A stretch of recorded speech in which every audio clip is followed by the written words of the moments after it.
औज़ुबिल्लाहिमिनश्शैतानिर्रजीम बिस्मिल्लाहिर्रहमानिर्रहीम। अस्सलाम वालेकुम नाज़रीन, मैं हूं आपका मेज़बान इरशाद अंसारी। और चूँकि बजट का दौर दौरा चल रहा है, आज भी हम जो है वो बजट के जो आफ्टर शॉक्स अब जो आवाम को फ़ील होना शुरू हुए हैं उस पर बात करेंगे। सबसे पहले तो महंगाई का तो हमने पिछले व्लॉग में भी बताया था कि महंगाई की स्पीड जो है वो तेज़ हो गई है। और कभी जो है वो शहबाज शरीफ स्पीड मशहूर हुआ करती थी, अब शहबाज शरीफ की महंगाई स्पीड जो है मशहूर होना शुरू हो गई है। क्योंकि हफ्तावार महंगाई, महीनावार महंगाई और सालाना महंगाई, तीनों इंडेक्स जो है वो बुलंदी की तरफ जो है वो रवा दवा हैं। और फिर मज़े की बात यह है कि शहरी और देही आबादी में भी महंगाई का जो इजाफ़ा है उसकी रफ्तार भी तेज़ हुई है। और फिर होलसेल इंडेक्स उसमें भी, परचून उसमें भी इजाफ़ा हुआ है। तो अब जो नई चीज़ आई है वो तो ये है कि एक तो बजट के हवाले से प्रॉपर्टी में काफ़ी जो है वो बेचैनी प्रॉपर्टी सेक्टर में पाई गई है। जो बजट में टैक्सेशन की गई वो तो एक अलग मौजू है, उसमें तो तमाम जो है वो सहूलतें वापस लेके टैक्सेशन की भरमार की गई है।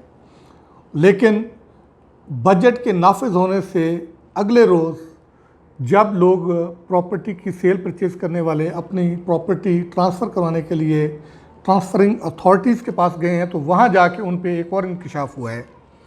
और वो इंकशाफ ये है नाज़रीन, जो हम आज आपको बताने जा रहे हैं कि अब ये तो एफपीआर और हुकूमत इसको जो है वाज़े करेगी सूरत हाल को कि ये कोई बजट अनोमली है या कि जो है वो बजट पार्लियामेंट से पास करवाते वक्त डाली गई वारदात है।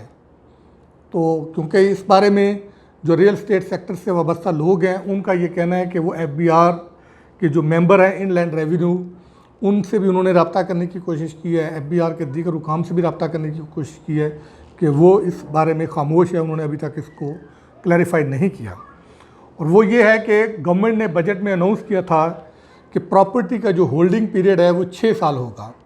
उसका मतलब है कि 6 साल के बाद जो प्रॉपर्टी सेल होगी उस पर किसी किस्म का कैपिटल गेन टैक्स आयद नहीं होगा। लेकिन 1 जुलाई को बजट के नाफिज होने के बाद 2 जुलाई से बाद 3 जुलाई को, 4 जुलाई को जब लोग अपनी प्रॉपर्टी की सेल परचेज़ के सिलसिले में जब ट्रांसफरिंग अथॉरिटी इस्लामाबाद में सीडी और इसी तरह एलडीए और दूसरे उसमें इदारों में गए हैं, तो उनका ये कहना था कि जो 6 साल से ज़्यादा पुरानी प्रॉपर्टी जो बेची जा रही हैं 6 साल बाद भी, उन पे भी जो है वो 2% कैपिटल गेन टैक्स डिमांड किया गया है। और उस पे काफ़ी जो है वो इनके तनाज़ात और झगड़ों के इतलात हैं कि ट्रांसफरिंग अथॉरिटी के हुकाम और जो रियल स्टेट सेक्टर के जो डीलर्स हैं और इसी तरह जो प्रॉपर्टी के सेल परचेज़ करने वाले आम बायर और परचेज़र हैं, उनके जो है वो काफ़ी तनाज़ात हो रहे हैं। उनका ये कहना है कि हुकूमत ने बजट में 6% की जो है वो होल्डिंग पीरियड दी है 6 साल की, और 6 साल के बाद जो प्रॉपर्टी बिकेगी उस पर टैक्स नहीं है, और लिहाजा आप जो है वो हमसे टैक्स मांग रहे हैं। तो वो फिर उनको कहते हैं कि आप हमें एफबीआर से कोई नोटिफिकेशन ला दें जिसमें उन्होंने ये कहा है, तो हम ये एग्जम्पशन आपको दे देंगे। तो इसका मतलब ये है कि गवर्नमेंट ने चुपके से जो है या तो होल्डिंग का जो पीरियड है वो ओपन कर दिया है कि खा वो 25 साल पुरानी प्रॉपर्टी हो, खा वो 10 साल पुरानी प्रॉपर्टी हो, खा वो 6 साल पुरानी प्रॉपर्टी हो, उस पर जो है वो 2% कैपिटल गेन टैक्स वसूल किया जाएगा। क्योंकि जो बजट अनाउंस किया गया था उसमें जब ये चीज़ क्लियर की गई थी तो उसमें ये बताया गया था कि 6 साल बाद जो प्रॉपर्टी बेची जाएगी उस पर जो है वो टैक्स होगा। उसकी अंडर सेक्शन 37 के तहत जो है वो 6 स्लैब्स भी जो है इंट्रोड्यूस करवाई गई थी। वो स्लैब्स 2% से लेकर 15% की स्लैब थी, और फिर बतदरीज आखिरी जो स्लैब थी वो 2.5% की थी, और 2.5% के बाद जो है वो उन्होंने कहा था कि जो 6 साल से ज़्यादा पुरानी प्रॉपर्टी बिकेगी वो एग्जम्प्टेड होगी। एक तो इस पे जो है वो हुकूमत को जो है वो क्लैरिफाई करना चाहिए। इस पे गवर्नमेंट ने 2 अनामलीज़ कमेटी भी बनाई थी, एक अशफाक तोला की सरबराही में बनाई थी और एक एफबीआर के हुकाम जो हैं और ज़ुबैर मोतीवाला जो है वो मारूफ जो है वो ताजर हैं, वो उसको जो है वो उसमें शामिल थे। वो ये 2 कमेटियाँ बनाई थी। अब उन्होंने अभी तक उसकी कोई सूरत हाल सामने नहीं आई है। क्या अनोमलीज़ दूर करके गवर्नमेंट को रिपोर्ट दे दी थी और जो कौमी असम्बली से पार्लियामेंट से जो बजट पास हुआ था वो अनोमलीज़ जो है वो क्लियर करके पास हुआ था, या अभी वो अनोमली कमेटी अपना वजूद रखती हैं और उन्होंने ये अनोमलीज़ को देखना है?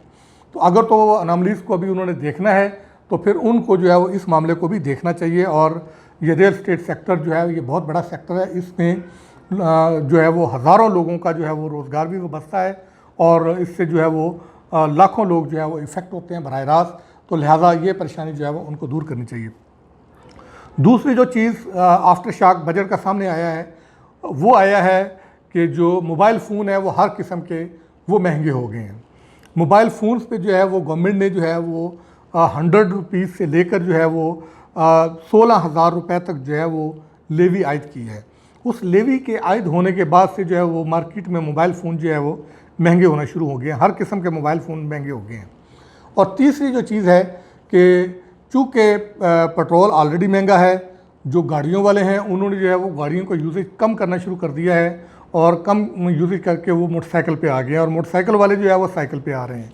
तो इस तरह इन चीज़ों की डिमांड भी बढ़ रही है, उसके इम्पैक्ट भी आना शुरू हो गए हैं।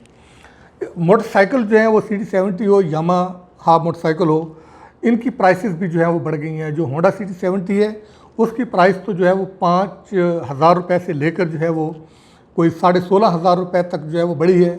लेकिन जो यामाहा मोटरसाइकिल है वो जो है वो 23,000 रुपये से लेकर 26,500 रुपये तक जो है वो महंगा हो गया है। और उस पर भी जो है वो काफ़ी आवाम में जो है वो बेचैनी पाई जाती है कि एक तरफ जो है वो पेट्रोल बुरे तरीके से लोगों को जो है वो मार रहा है, उसने जो है वो लोगों की मामूलात ज़िंदगी जो है वो बुरी तरह से मुतासर करके रखती हैं। दूसरी तरफ जो अल्टरनेट उसके यूजेज करने की तरफ जा रहे हैं तो वो अल्टरनेट भी उनके जो है वो महंगे होते जा रहे हैं। और यही पोजीशन जो है वो बिजली के मामले में है। बिजली महंगी हो रही है, लोड शेडिंग भी हो रही है, लोग सताए हुए हैं, तो सोलर की तरफ जा रहे हैं।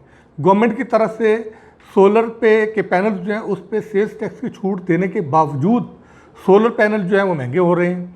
और उनका ये कहना है, जब उनसे लोग इसरार करते हैं कि बजट में तो गवर्नमेंट ने इसको रिलीफ दिया है तो आप महंगे कर रहे हैं, वो कह रहे हैं टैक्स में रिलीफ दिया है। लेकिन डॉलर चूँकि महंगा हो रहा है, ये सारे इंपोर्ट हो रहे हैं, उसका इम्पैक्ट है। तो चूँकि पेट्रोल जो है वो महंगा हो गया है, डीजल महंगा हो गया है, ट्रांसपोर्टेशन कास्ट महंगी हो गई है और इसी तरह पोर्ट के जो चार्जेस हैं वो महंगे हो गए हैं, कार्गो के चार्जेस महंगे हो गए हैं। तो आफ्टर ऑल सारी चीज़ों को इकट्ठा करके उसका इम्पैक्ट चूँकि वो जो आम जो कंज्यूमर है उसी पे आना होता है।